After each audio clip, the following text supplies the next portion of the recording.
What we want to do is start to create these series of content assets that establish that destination. We call it the prize, right? What's the prize? The thing that your prospects and market are going to get, that's the exciting aspirational outcome and destination they want. And we take you through a whole process at the very beginning to kind of build out the value proposition around that based on the perfect client. It looks a little bit like this. We kind of put together a whole framework and structure for you based on your ideal customer, the problems they've got, the outcome, the payoffs, the way that you'd be able to bridge them there. And then we create these content assets that start to establish your brand around that outcome. Would that be fair for me to say that's what you want to be known for? Like, you want to be known for a clear promise that's aspirational for your customer, that's different from what your competitors are talking about, that puts you into a category of one, that when they become educated about that through content they can watch, they can read, they can listen to, and they can do, then all of a sudden the competition becomes far less relevant. They're bought into your particular philosophy and approach. So what we do is we build out one of the fears that I think some of you may have, like I do. It's like, I don't want to be stuck on a content hamster wheel forever. It's like, oh my God, if I have to just be putting out something on social media every freaking week, I'll shoot myself. And so instead of that, what I'd encourage you thinking about is you actually only need what we call the 7-11-4 world of content. What do I mean? In order for someone to go from basically cold and not that interested to hot and ready to go, they need to go through a series of about 7 hours of getting to know you and your brand across at least 11 touches in 4 or more locations. A location being watching something on YouTube or, on a landing page, listening to you on a guest on a podcast, doing a digital scorecard where they can self-evaluate themselves against your method and approach. For example, self-evaluate. Am I a cashed up business right now or a cash poor business? They want to read some stuff. So that's locations and touches, and they're consuming time. 7-11-4, watch, read, listen, do. And what that's doing is it's turning on these little light bulbs, helping shift their thinking from the old paradigm, which was, here's my old paradigm. I think the way to get to where I want to go is by doing X, right? Which is an inferior outcome based on what you can do for prospects. Because you've got the knowledge, you've got the expertise. Would it be fair to say, again, you see people make the mistakes all the time, or it's like, no, don't do it that way. You got to do it this way. And this is why it's going to get you a better outcome. It's like, you guys do that every day in your business. You wouldn't be in business unless you did that, right? It's like part of the value of what you do is helping them, send them on a path towards disaster into a better outcome. And so it's important for us to be able to communicate that effectively and powerfully. And so we want to turn these little light bulbs on, ding, ding, ding, ding, ding, boom. Now I'm onto a different paradigm, a different way of thinking. And when I'm on the different path and different way of thinking, the product or service is just the logical next step. It's easy for me to present that as, okay, well, this is the thing that's going to help get you there. This is time consuming and expensive for them to buy. This is not that time, it consumes a bit of time, but it's cheap and easy. It's low commitment. Oh yeah, I'll read an article. Yeah, I'll watch a video. Yeah, easy to get people to do that. Easy to get that stuff out to a far bigger audience. Hard to get someone to buy your $5, $10, $15, $20,000 thing, right? So traditionally, you're out there doing the heavy lifting of the education process.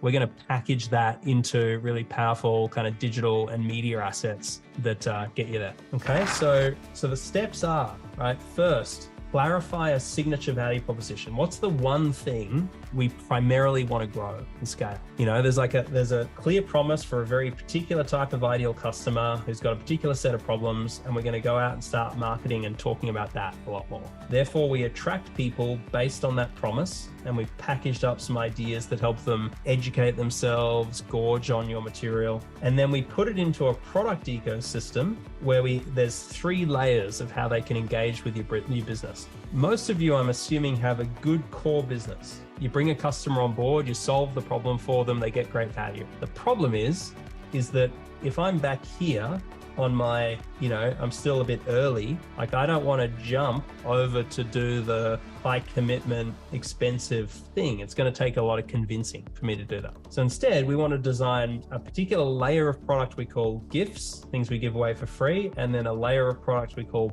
P4P, products for prospects. This is about getting attention. This is about building trust. This is about solving the problem. So again, who got a copy of the book in the post that we sent it to? My guess is you didn't pay anything for it, right? We shipped it out as a little gift free of charge from us, right?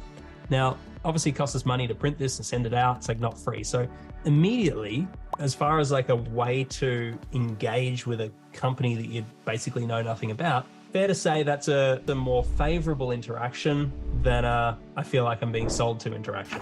The simple idea here is that we want to design a way to engage an otherwise skeptical, cold, little bit resistant person that gets their attention and is a very easy, low commitment first step for them to take. No strings attached, free of charge kind of gift. Obviously, you've got content assets that do this really well, but part of what I think the special sauce of how we do this with people is about crafting something that's different and novel and unique. That's not just download an ebook, but we package up something that's really compelling and valuable. Like a book is a great example. It's part of the reason we've done 1,000 books with entrepreneurs is when we unpack this IP and get it down and they're like, oh, that was actually a lot easier than I realized. We give them a challenge. It's like, look, we're going to publish this book and yeah, you'll go out and you'll sell a few copies, sure. But my challenge to you, as I say to clients, is I want you to give away 1,000 of these per year. Give 1,000 away. What do you think it cost me to print this? It's a few bucks. It's like $3 to $5. Another $5 to ship it out. So for 5 to 10 grand over the course of a year, I could get this, if I can get this into the hands of 1,000 curated and targeted prospects for the cost of 5 to 10 grand, you'd be lucky to spend 50, 60 grand on a sales junior who could pick up the phone and talk to people in prospects in your market, let alone get the most perfectly curated conversation into the hands of someone that could not just get them in one interaction, but it's going to sit on their bookshelf, and whether it gets them today or in 3 months or 6 months, like nothing beats that in terms of a way to engage someone around your ideas. So there are a few different examples of what we do for gifts, but we want a gift and we want a P for P layer of product. So this is key. This is about trust. It's about them spending a bit more time with you.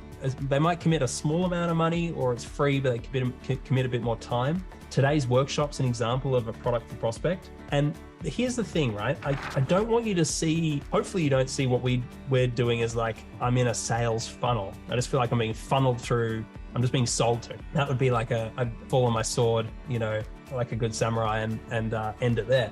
What I do want you to experience is at each layer of our product ecosystem, you experience great value in a way that's not pushy, but it's respectful with courtesy, manners, respect, and understanding.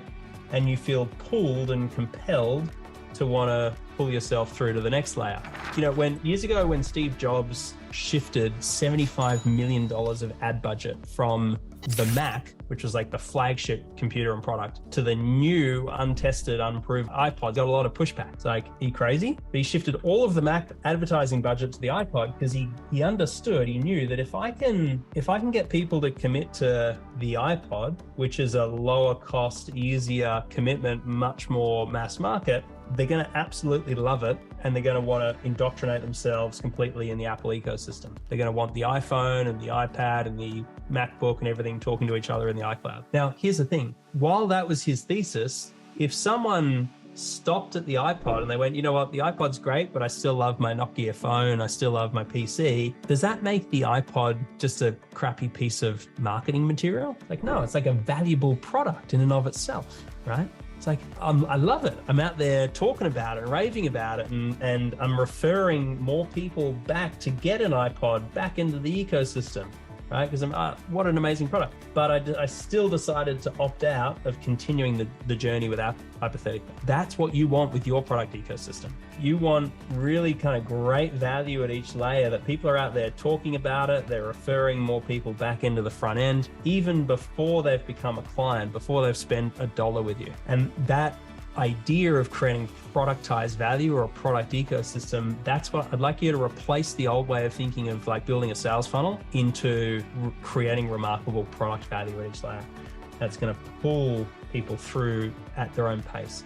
And if we can just get plenty of people on the front end, like front load this, you're going to be oversubscribed with opportunities for the core business. That's the key idea.